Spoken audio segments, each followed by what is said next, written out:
धूप में एक गरीब लड़का बलून बेच रहा था। उस लड़के के पैर में चप्पल भी नहीं थी। वो कुछ देर धूप में चलता और जब उसके पैर धूप से जलने लगते तो वो थोड़ी देर छांव में खड़ा हो जाता और ऐसा ही करते करते वो रोड के साइड से अपने बलून बेचता हुआ जा रहा था। तो थोड़ी दूर चलने के बाद वो बलून बेचते बेचते जब थक जाता है तो तभी उसे रोड के साइड में एक गार्डन दिखाई देता है। वो लड़का उस गार्डन में जाकर एक बेंच पर आराम करने के लिए बैठ जाता है। तभी उसकी नज़र उसके सामने वाले बेंच पर पड़ती है। वो देखता है कि उसके सामने वाले बेंच पर उसी की उम्र का एक लड़का बैठा हुआ है, जिसने महंगे जूते पहने हुए हैं, महंगे कपड़े पहने हुए हैं और देखने से वो लड़का बहुत अमीर नज़र आ रहा था।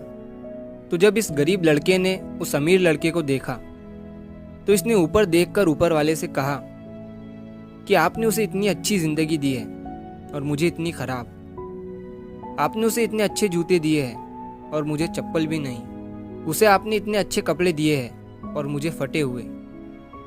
ये कहने के बाद वो लड़का उसी बेंच पर बैठकर ऊपर वाले से दुआ करने लगा कि आप मुझे भी उस लड़के की तरह बना दो। उसके जैसी ज़िंदगी मैं भी जीना चाहता हूँ, तो उसकी जैसी ज़िंदगी मुझे भी दे दो।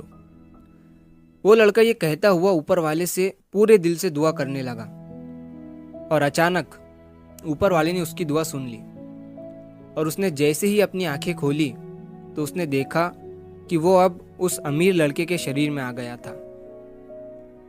ये देखकर वो बहुत खुश हुआ कि उसने नए कपड़े पहने हुए हैं, उसके पैर में नए जूते हैं।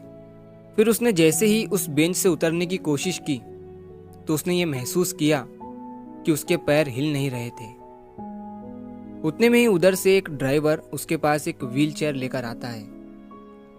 अब वो लड़का समझ जाता है कि जिस अमीर लड़के के शरीर में वो अभी है, उस अमीर लड़के को पैरालाइज है।